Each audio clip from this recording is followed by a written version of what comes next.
Good morning, everyone, and welcome to our weekly webinar series, Creating Content to Engage Customers on Social Media. My name is Nick Fry, and I'm the Manager of Business Development for Tourism Nova Scotia. And this weekly webinar series is a great opportunity for you to get some great content for your business. Tourism Nova Scotia is the provincial marketing organization for the province, and we also help lead initiatives to help grow the tourism industry. The related travel restrictions with COVID-19 have had significant impacts on businesses, and this webinar series offers practical advice as we steer through the pandemic and plan to welcome visitors when the time is right. So again, thank you for taking time out of your day to join us, and really happy to have Ingrid Dion here with us today. Now, I really encourage you to put your Q&A at the bottom. There's a chat section and a Q&A, but if you have a question that you'd like to, anything comes up throughout that you need some clarification on, or you have any great questions, just put them in the Q&A section and we will address them. We will send an email out with links and resources of anything we discussed today. So if Ingrid mentions a website or anything you need to check out, we'll make sure we send those links out to you later. There will also be a recording made available that we will send you, and also will be available on our website. So if you miss anything, or if you have to pop out for any reason, it's going to be available to you down the road. We also have a closed caption feature. So if you go down to the bottom where it says live CC, you can click that off if you would like to not see the words, and that might make it a little easier for you. But either way, it's there if you like it, and if not, you can take it off. So I'd like to welcome Ingrid Dion, owner of WordCraft. Ingrid specializes in social media strategy and content creation, started her career as newspaper and radio reporter. Ingrid was here with us last year for Building Connection with Your Customers Through Social Media Part 1 and 2. So if you'd like to check those out, they are available on our website. Ingrid made the switch about 5 years ago to social media, working for the digital agency Color, and started her own business in 2019, working with clients such as Nestle Canada, Kraft Heinz Canada, Manulife Bank, the Opulent Alpaca, and Dion Oysters, no relation. So we'd like to welcome Ingrid now. Thank you for joining us. I'm so excited. Welcome you to share your screen, and can't wait to hear what you have to say today, Ingrid. Thank you. Awesome. Thanks so much for having me. I'm thrilled to be here. Thanks to Digital Nova Scotia and Tourism Nova Scotia. So yes, super excited to talk to everyone about social media. It is what I'm super passionate about. So since we just have an hour, I'm just going to jump right into it. And we've got a lot to cover, and hopefully you'll have a lot of questions too. So there'll be a lot of back and forth there. So we're talking about creating content and writing for social media. So before we get into like all of the little tips, I want you all to start thinking about identifying your target audience or your ideal customer. So think about who you want as that ideal customer, and that will help you to better create content, to better write, to better tailor what you're creating for that target audience. The more relevant your posts are, the more success you'll have on social media and, you know, in other marketing as well. So often what I do is when I'm working with a client, we sit down and we talk about, we create like an imaginary person, an avatar for their ideal customer. So that is the person we're thinking about when we're creating that content. So you might want to give them a name. Like maybe it is, you know, Bob from Yarmouth, who is 55, whatever. So you give them a name, you give them an age range, or maybe a specific age. You give them a location, even though maybe not all of your customers are in that specific location. If you're just thinking about Bob from Yarmouth, then it helps you to craft that content. Give Bob some interests and some hobbies. What does he like to? How does he like to spend his time? Give him a job. So what does he do for a living? Give him like an income bracket perhaps, and any important life events. And by that I mean, you know, maybe he has a wedding coming up, or maybe he's expecting a baby soon, or you know, maybe he is buying a house. So different things like that, that you think your ideal customer might have going on in their lives. And so we don't do this just for fun, but we we do it so that your audience online can relate to you better. Because if they see themselves reflected in the way that you're speaking, the way that you're writing, the content that you're creating, they're more likely to become your customer. So you also want to figure out what they're struggling with, what are their pain points, how can you help them, what are their desires, exactly do they need, and of course, yeah, how can your business help them? What does your product or service do that solves those pain points and brings them closer to their desires? So for an example, so like say you're a bookkeeper and your ideal customer is struggling with managing their finances. So their desire is to be able to spend more time working on their business rather than having to worry about keeping up with their bookkeeping. And your service solves that pain point by providing them with the financial advice, financial management, paying bills on time, getting paid on time, all of that stuff. So when you relate that to social media content, your social media content should provide some tidbits that demonstrate how you can help that ideal client or that ideal customer. So maybe it's tips, financial tips, or behind the scenes content, like what goes on, what can people expect when they book a call with you or a meeting with you? What kinds of services do you offer? Things that your clients can do maybe to make your job easier. So what do they need to do to prepare? Success stories. So maybe you've helped a client and they've been able to, just because of the time that they have, they no longer have to spend paying bills and, doing payroll and whatever. They've been able to like increase their income by a certain percentage or something like that. So any success stories like that. And then your business's accomplishments and milestones. Maybe it's your first year anniversary in business. Maybe you've won an award. People like to see those types of things.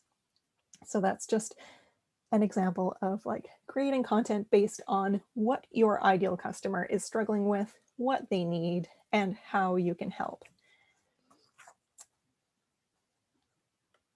And so, like I said, with success stories, when you want to connect with your audience on an emotional level, if you share some success stories from some of your past customers or clients, it gives other people, your other ideal customers who are out there and who aren't buying from you yet, it gives them a positive feeling about you. So they know that someone has had a positive experience with you, and it gives them a positive impression of you and your business.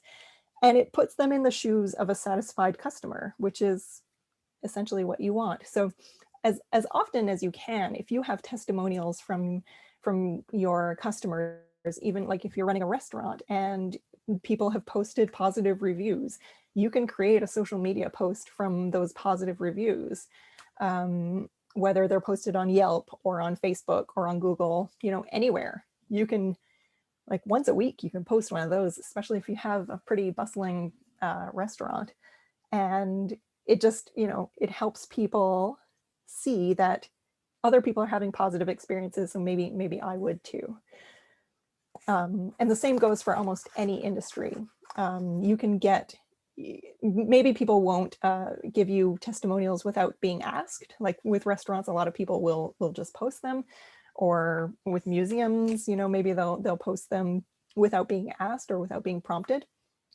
But sometimes you have to prompt people, and that's fine. If you ask one of your really happy customers or satisfied customers if they'll give you a little testimonial, often they will, and then you can use those on social media. Really great content. And so in keeping with the ideal customer, I encourage you that when you're writing for social media, speak their language. Learn what kind of language your ideal clients use to communicate. So if your ideal customer is Bob from Yarmouth, maybe talk to some people who you know who are like him, who are like your ideal customer, and figure out what kinds of, how do they communicate their pain points and how do they communicate what they need, and maybe use that kind of language in your social media content so that they see themselves reflected back. And it helps them resonate with you, resonate with your business. And it shows that you understand where they're coming from, which is really helpful, because then it, you know, it really gets them to, if you see yourself in someone's social media content, you're like, oh, that's me, I really need that. You're more likely to buy. And one thing that's come up a few times, I'm Acadian, so I speak French, and I have clients who are bilingual. And the question comes up often, like, should you write your social media content in like standard French, or should you write it in Acadian French, or should you write it in English? This comes up all the time.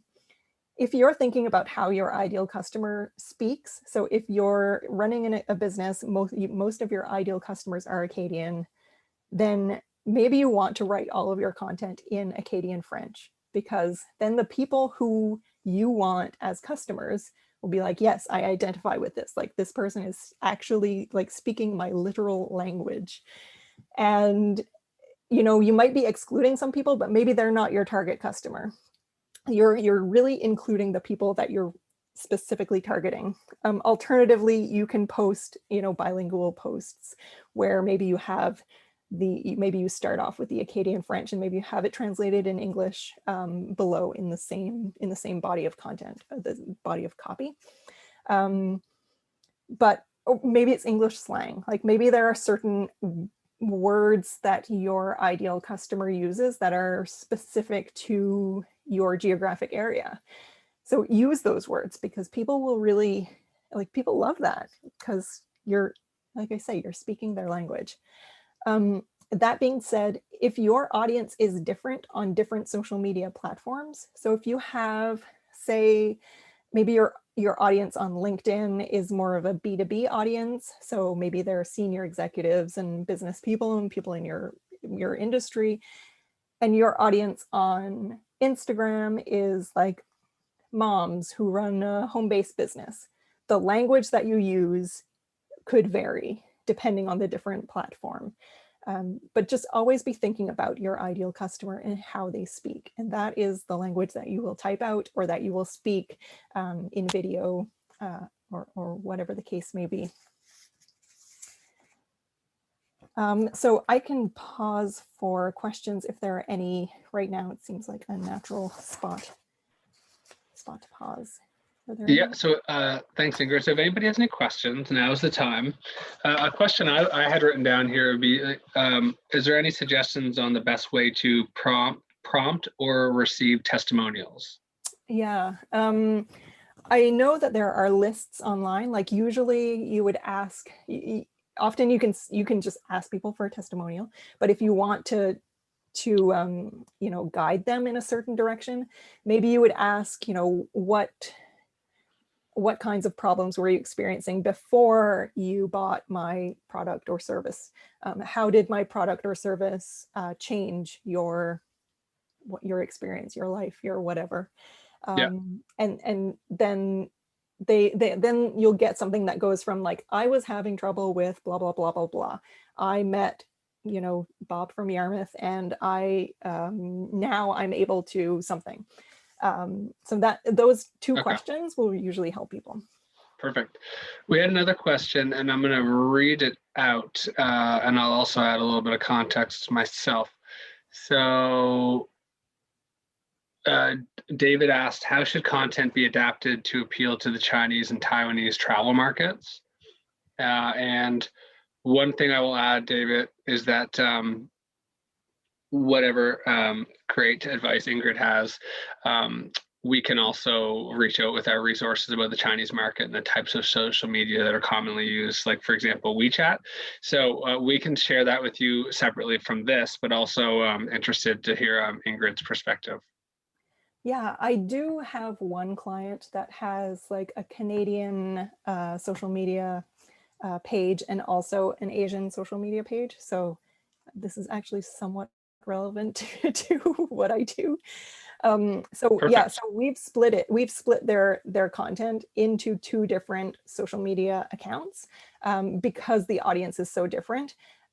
This company that I have as a client, it deals with health products. So there are a lot of different regulations. So the Canadian content, you know, it is targeted towards a Canadian customer. So we have to follow the rules, you know, the Canadian rules for health regulation, health promotion, that kind of stuff. But it's targeted towards people who might not know as much as about the product, because it's a product that most people know about in Asia, but not so much in North America. So it's more of an education type content, whereas the Asian social media pages, there's not as many regulations, so they can say a lot more. They can make a lot more claims than we can do on the Canadian side, and the audience is already familiar with the product. So there's not as much education. It's more just talking about, you know, some more specific benefits of the product. So yeah, if you're thinking about the target audience for each, it might be smart to have some separate social media accounts. Oh, that's great, Ingrid. So I don't think see any more questions now, but again, if anybody has any questions throughout, just pop it in the chat, sorry, the Q&A at the bottom, and we'll get them addressed throughout the presentation. Awesome. All right. So we'll go on to what you should post and where. So this is a big question that I get often. So we were just talking about, you know, tailoring your social media content, the language that you're using, the voice that you're using to the different social media platforms. And we'll get more into that. So what should you post on each different platform? And I used to go through Facebook, Instagram, LinkedIn, and Twitter, but I'm finding now that most of my clients aren't getting a whole lot of traction on Twitter, and some of them are getting more into TikTok. So I decided to switch it up. I'm not talking about Twitter today. I'll be talking about TikTok instead. So for Facebook, on Facebook, almost anything goes. You'll reach a more broad audience since Facebook is the most used social media platform, and you'll reach a bit of an older audience. So the target demographic would be, you know, 30s to 65 plus. Some of the types of content that perform best on Facebook include videos and live videos, of course. When you do a live video, your followers get a notification saying that you've gone live. So the engagement is really, really high on live videos. If you have the confidence to do a live video, I know it can be a little daunting, but it does pay off. Other things that perform well are links to perhaps your own blog posts. Like if you create content on your website, if you link to those blog posts, those types of posts perform well, and links to third-party content. So if there's been a news article about your business or something, if you link to that on Facebook, those types of things perform well, or articles about your industry, articles that are relevant to your audience. And events, of course. So Facebook, as most of you know, has an events component. So if you're doing any events, definitely create an event page and link to your business page on Facebook so that you can promote it that way. Getting into Instagram. So of course, Instagram is very, very visual. So beautiful photos are really what matters. That might be like photos of destinations, behind the scenes photos of your business, user-generated content from customers, from people who have visited your business in the past. If you can get people to take photos, like if they come to your restaurant or they come to your museum or they come to your farm or whatever it is, and take photos, and anytime someone does that, that's like social media gold. You should definitely repost that on your business's social media channels. Inspirational quotes, you might have seen a lot of these on Instagram. They perform really well. You can use programs like Canva to that this is a design tool. I believe there's a webinar coming up in this series that might be talking about Canva. So it's a design tool that you can use online. There's a free version of it, and it gives you templates where you can put quotes into it and, you know, use your company's colors. You can adjust everything and post that on your social media. You can also do that with testimonials. So you can use the templates that Canva has, put your company's colors, put the testimonial from your super satisfied customer, and post that on social media. And then there's also Instagram stories, and Reels are new. So you can use those to, you can use your stories to ask questions and do polls. How-to tutorials perform really well on stories and on Reels. Behind the scenes content, so showing what goes on, what people don't see about your business. And you can use it to announce specials or promotions. I will say one thing: when you're writing for Instagram, if you're creating content in the little caption on your post, on your grid post, don't post links in the caption, because you can't click on a link in a caption on Instagram. The only way you can share a link is through direct messages or through the link in your bio. So you can put any links, like you can get, there's something called link in bio or Linktree. There's a bunch of them where you can put a series of links within one link. So you have that one link in your bio on Instagram, and then within that link, when people click it, they can see the series of links that you've mentioned recently. So they can click on them there. If you have 10,000 followers or more, then you can post links on your stories via the swipe up link. But if you don't have 10,000 followers, don't bother. So on to LinkedIn. So LinkedIn, most of, usually the audience is mostly a professional audience. So job and career info, those perform really well. So you can show your company culture, like what it's like to work for your company, profiles of employees, those perform really well on LinkedIn, and open positions, so if you're hiring anyone. Company news, of course. If there are company milestones, achievements, celebrations, anniversaries, awards, those perform super well on LinkedIn. And professional content. So by that, I mean events within your company or webinars that you're presenting or that someone within your company is presenting.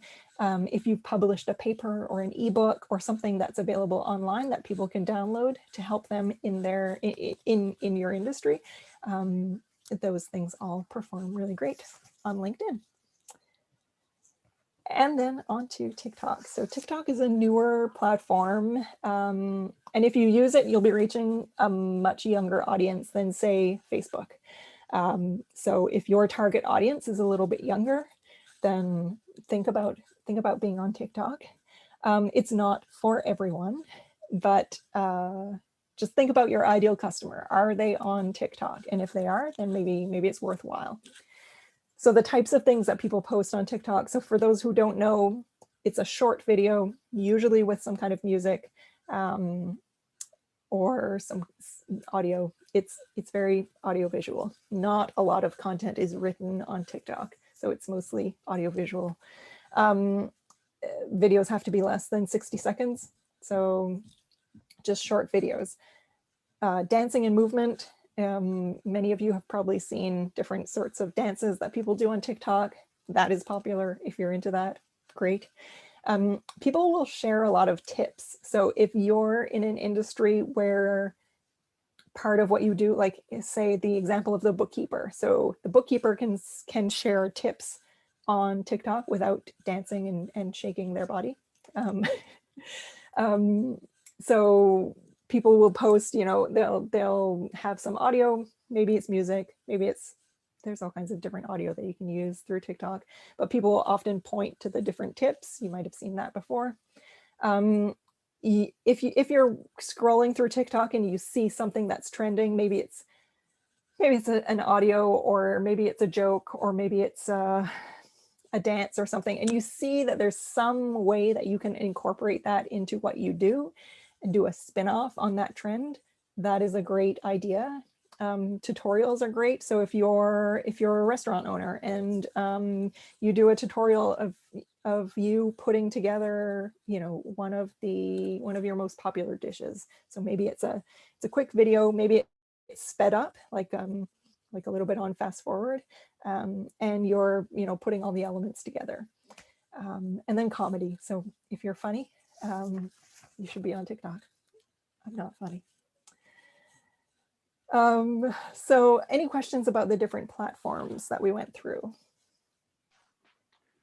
We do. All Okay. right. So does your target audience impact when you post on social? For example, like what time of day? Possibly. So yeah, if you think about your target audience and you know when they're more likely to be on social, then yes. Like if your target audience is like new moms, so they might be scrolling through social media like in the middle of the night. So that might be a good time to post.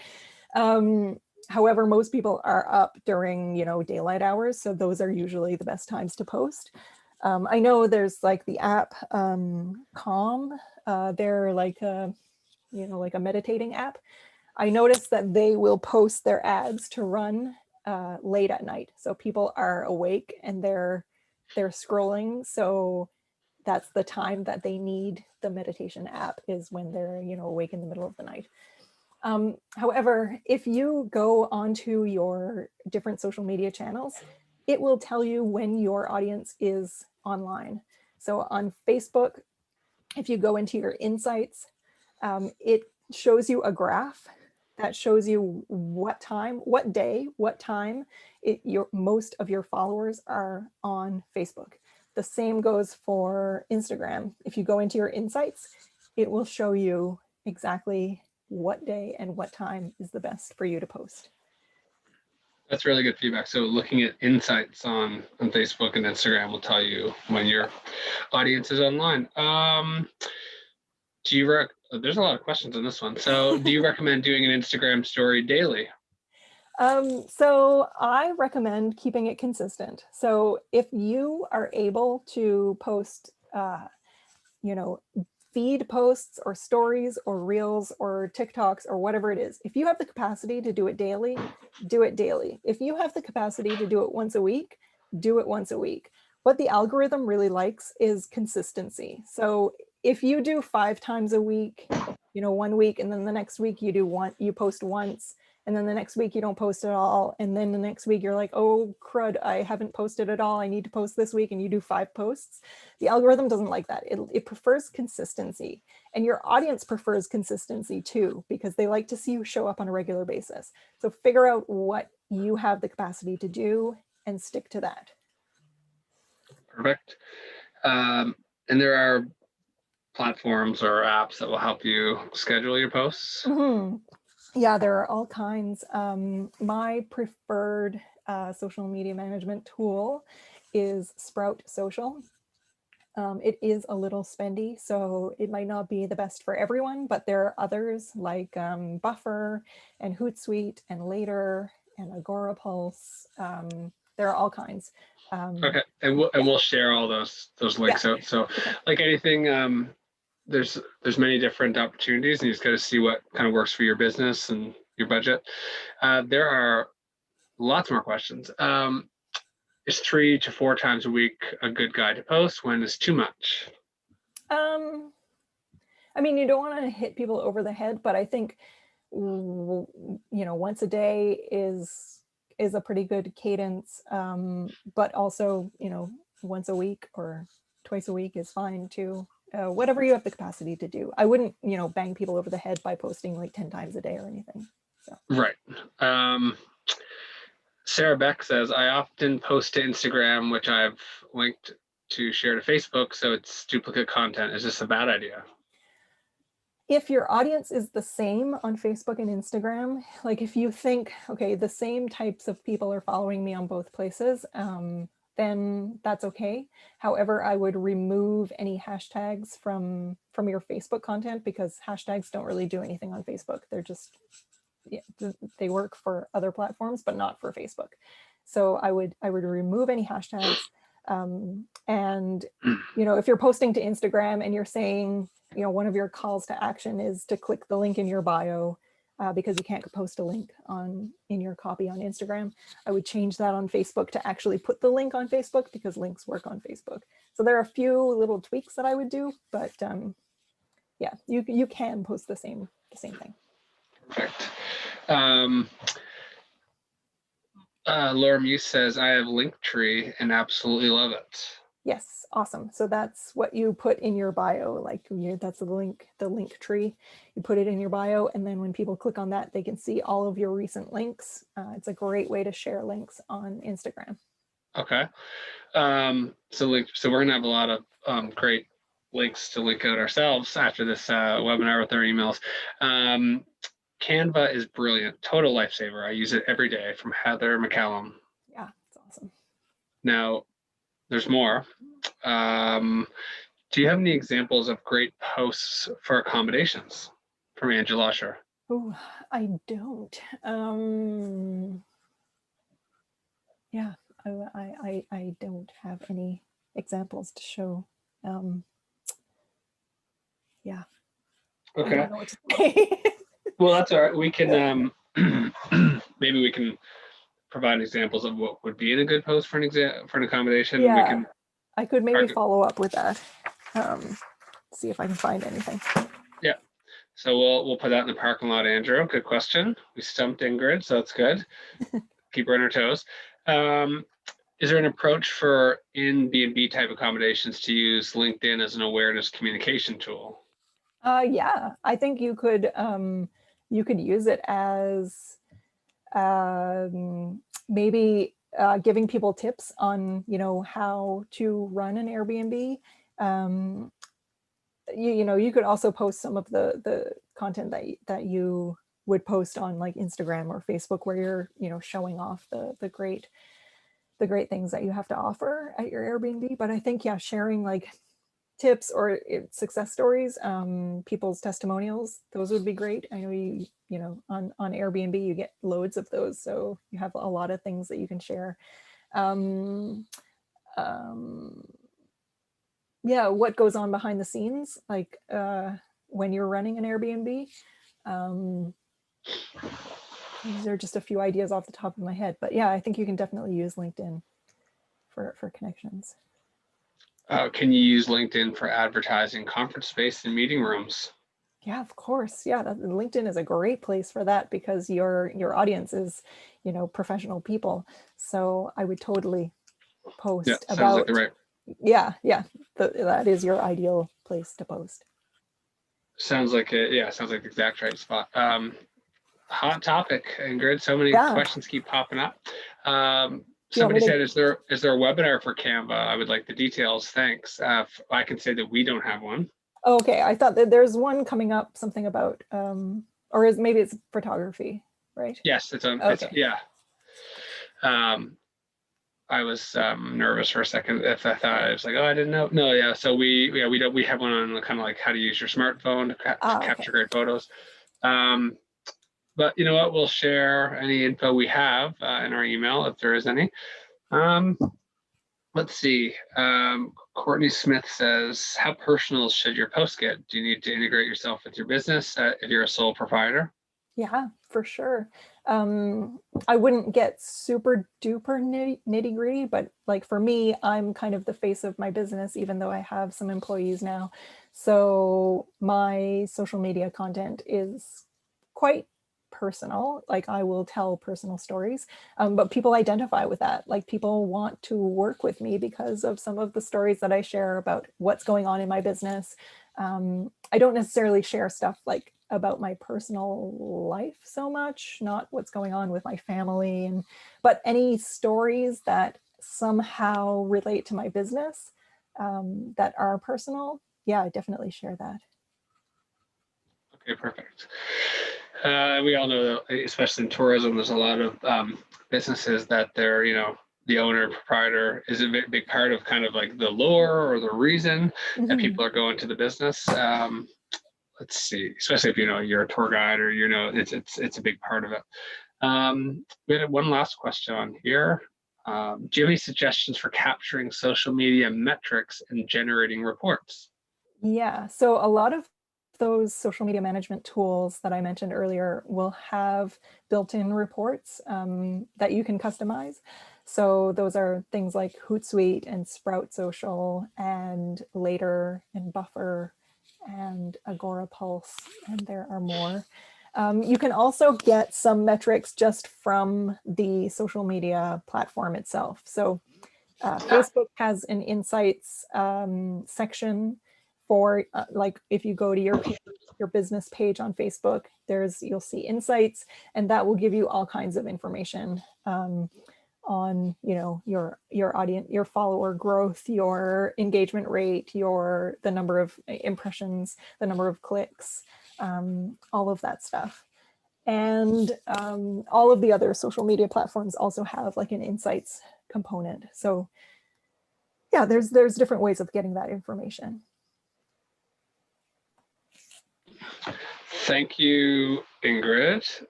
That's all the questions. One, Laura Muse, who's one of the participants today, said, "Great question, Courtney. I'm a sole proprietor too, and my followers love my videos and content. Same here, Ingrid, not about my family." So we Yeah, all know, I mean, if you follow Laura's social, she's got lots of great content. So I've seen it, and I agree with what she's saying. So I must say, I love the engagement. So keep it up. And we've wrapped it up now. So let's get moving before they ask any more questions, and then okay, we'll get more questions after your next section. So this is great. awesome. So this section, I'll get into like some pro tips for writing for social media. So what should you include? First tip is keep it short and keep it simple. You want to make your content and posts easy to read, right at an elementary school level, unless your product or service is super scientific or super niche for maybe there is certain jargon that your ideal customer uses, so you might want to incorporate some of that, but as a rule, keep it pretty darn simple. No higher than an 8th grade level. Use bullet points, so that makes it easier to read. So if you're sharing like the top 5 tips for whatever it is, have those tips in bullet points so that people can really skim through it really, really quickly. Because people don't have a lot of time on social media. They spend a lot of time on social media, but they don't spend a lot of time on one thing. So they're going through your posts really fast. If you have paragraphs in your posts, like I recommend keeping it quite short, but if you have paragraphs, keep them to 1, 2, 3 sentences at the most, and be as brief as possible when writing on your topic. Like these are not blog posts, these are social media posts. People just want to see something quick. So keep it quite focused. Keep your posts quite focused, like on one concept, unless you're sharing a few different tips. But yeah, quite focused. Don't be too broad, because people don't have a lot of time and they just want to get a quick dopamine hit and some quick content. And for Christ's sake, check your spelling. Read it out loud. That is my favorite hack. Is I read everything out loud. I look crazy, but we're all working from home, so who really cares? Read it out loud, or get a second opinion if you have someone in your family, someone in your business who can read it, just to make sure that there are no spelling errors. Or use something like Grammarly. It's an app that you can have, and it will check your spelling for you. But yeah, if you read it out loud, then you're likely to pick up on any words that are missing. But yes, nothing drives me more bananas than spelling errors on social media. maybe I'm just weird, but yeah, makes me batty. And add a call to action. So you're on social media and you want people to do something. Like there's a reason that you're creating this content on social media. tell your audience what you want them to do. They're not going to do it unless you tell them. So anytime someone takes an action on your post, that helps you in the algorithm. It means like Facebook or Instagram or LinkedIn will say, oh, people are liking this post. People want to see more of this. So they'll show it to more people. The algorithm sees that people are finding your post engaging and interesting, and so it decides more people should see it. And without a call to action, most people won't take any action at all. That even if they really liked it, they might not like it unless you tell them to. So examples of calls to action are like ask them to share your social media post, ask them a question so they can answer it in the comments, direct them to your website, tell them to click a link, ask them to send you a direct message or a private message, get them to subscribe to your newsletter, ask them to connect with you on other social channels. So if you're on Facebook and you're also on LinkedIn, maybe ask them to come follow you on LinkedIn. And I do have a caveat to this. That being said, you should avoid overly promotional calls to action. So the algorithm likes it when people are taking action on your posts, but they also don't like it when you're forcing people to do it. So instead of saying like comment below, because the algorithm might say, oh, we don't like that. They told them exactly what to do. Maybe you say, let us know what you think. Or instead of saying like this post, maybe you say double tap if you agree. So if you tap twice, then you're liking it. And instead of like tag a friend, maybe you just say like drop an emoji below. So you kind of have to skirt some of these things because the algorithm is getting a little wise to people who are telling people to engage rather than like the algorithm wants people to spark a conversation naturally or organically. So that's why sometimes you have to be a little creative with the language that you use, just because you want people to take an action, but you also want the algorithm to show your post to more people. So hopefully that helps you out. Posts that start a conversation get more engagement. So these are some examples of like ways that you can start a sentence on social media.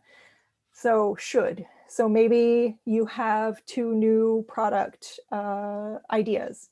Should we go with the one on the right or should we go with the one on the left? Then people are very likely to engage. Or maybe you have a poll where people engage, or maybe they answer in the comments. If you start with should, like should I don't know, should we offer this dish in our menu, on our menu? People will engage with that. Would. So would you buy this dish? Would you would you come to the museum if we gave this kind of tour? If you start with would, that's another great one. Which, so again, like showing like some different options. Which do you prefer? And then who? I don't know. Who do you think? Maybe you're talking about International Women's Day. Like who would you celebrate on International Women's Day? So people are then commenting below with their opinion. You're sparking a conversation. That's what social media is all about. It's about being social, sparking a conversation. And that is what the algorithms really like, when people are engaging and having a conversation with one another. So here's another tip. If you have one takeaway today, I would love it to be this. It is answer everything except for spam and trolls. So like I just said, social media is social. So it's a two-way street. If people are commenting on your post, comment back. Like people love it. It's a conversation. And right now, a lot of us aren't seeing a whole lot of people in person. So it's a great way to have conversations with people. So treat those social media comments as you would treat any kind of in-person interaction. If someone came to the counter of your shop and they said, this is a really nice shop. You wouldn't ignore them. You would say something back. You would say thank you. Same thing goes on social media. If someone's commenting and saying something nice, comment back, even if it's just putting a happy face emoji or a heart emoji or something, or if it's just thank you, something, because that again helps you in the algorithm. People are having a conversation, even when you're replying, that helps you as well. And if people are complaining, then answer the complaint. Figure out how to resolve it. Often I will encourage my clients to, if someone has a complaint and you really need to, you know, find out more and figure out exactly how that customer really would like to have it resolved, then I would ask them to send a private message so that you can then just resolve it in private instead of like out in the open on the comments. And if someone has a question, of course, answer the question, like answer everything you can. Spam, most of you know what spam is. It's like, you know, someone posts something that says, you know, if you don't share this with 5 friends, you know, something horrible will happen, or they're, you know, saying, come to my website for 1,000 new followers a day or something like that. You know, don't engage with spam. You can hide it, or you can get rid of it. And trolls are people who their whole reason for being is just to take down your business. So there is nothing that you can do to change their mind. They're more than just people who complain. They're people who you're not going to resolve whatever they have. Most of you hopefully do not have trolls, but if you do, don't engage with them. Like, don't give them any fuel. And another tip is to hide, don't delete. So on Facebook, this is particularly for Facebook, Facebook has a hide function. So if you have like someone who's posted some foul language, or they've, you know, they've posted a complaint that maybe you don't want everyone to see, but you still should resolve it. You can hide it so that they can still see it, and you can still see it as manager of your page, but the general population cannot see it.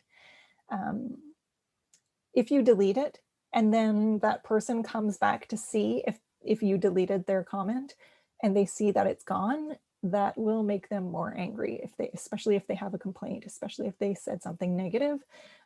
So you're better off to hide on Facebook.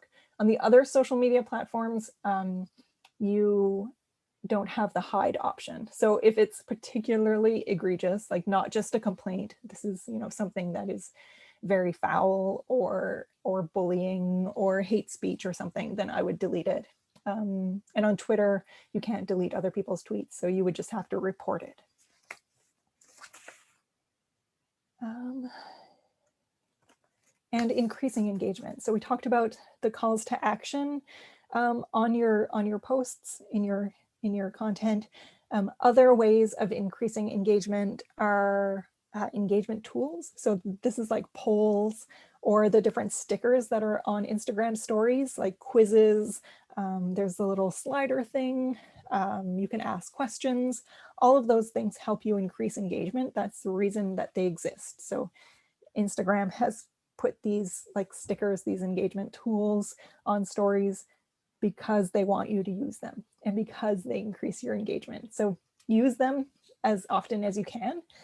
And like I said earlier with one of the questions about the frequency of posting, post regularly, post consistently, and post with purpose. So have a reason to post and do it consistently. My life hack is on Sunday, figure out what you're posting for the week, even if it's only like 2 posts, plan them out on Sunday.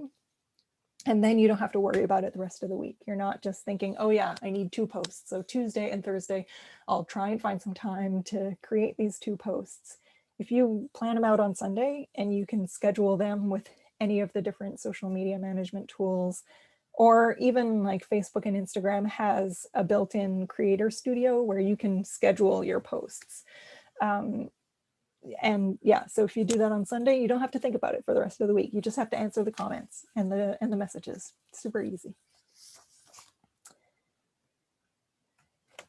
and proactive engagement. So we talked about answering the comments and questions on your posts and on your social media channels.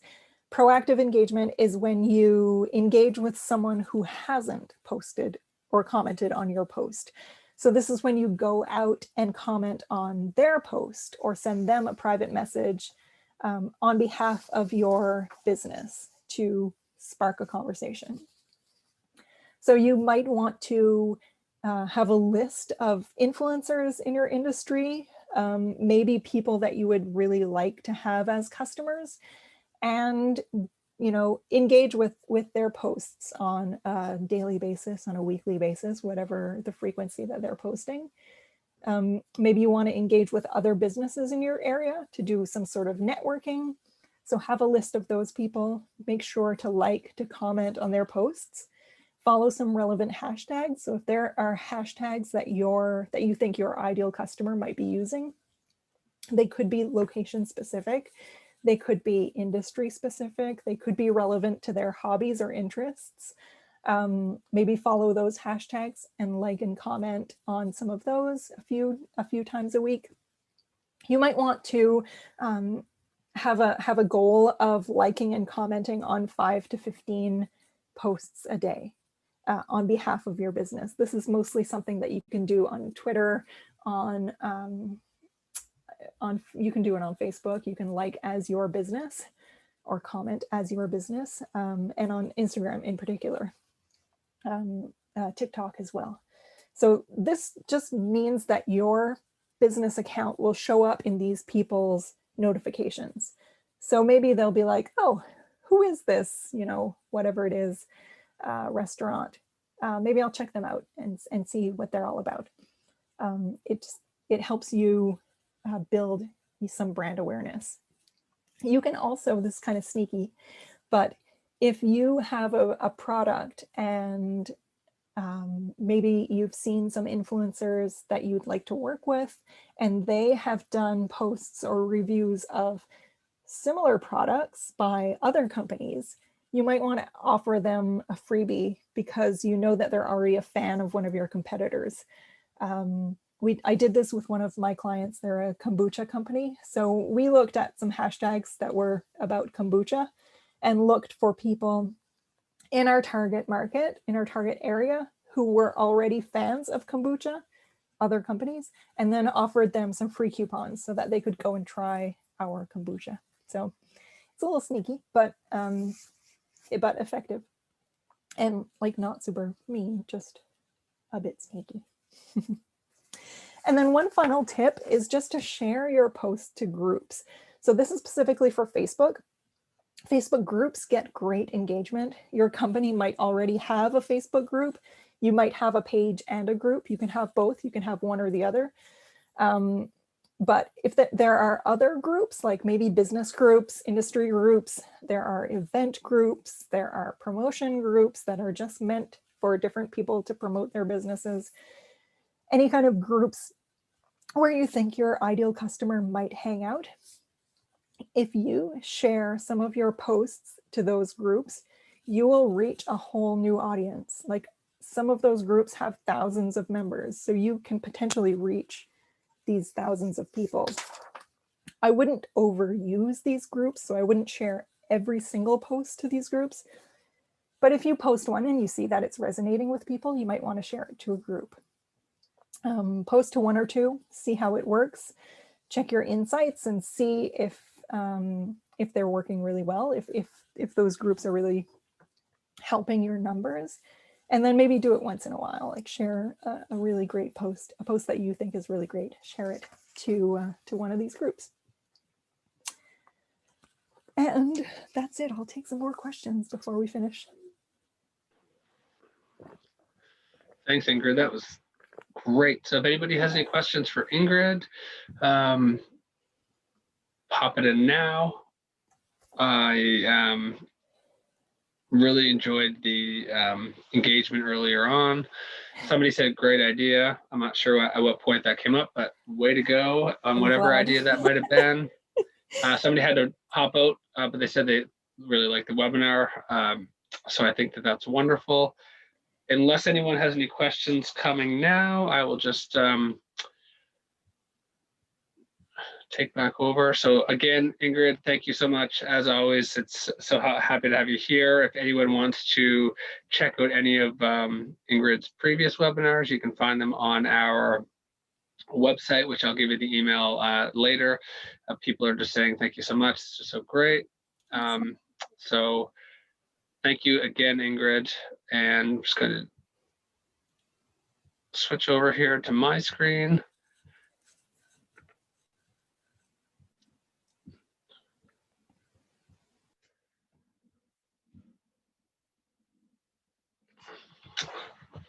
So that was great. And that was, again, one of our spring tune-up workshops. So I'm really excited that everyone today got to take part in that.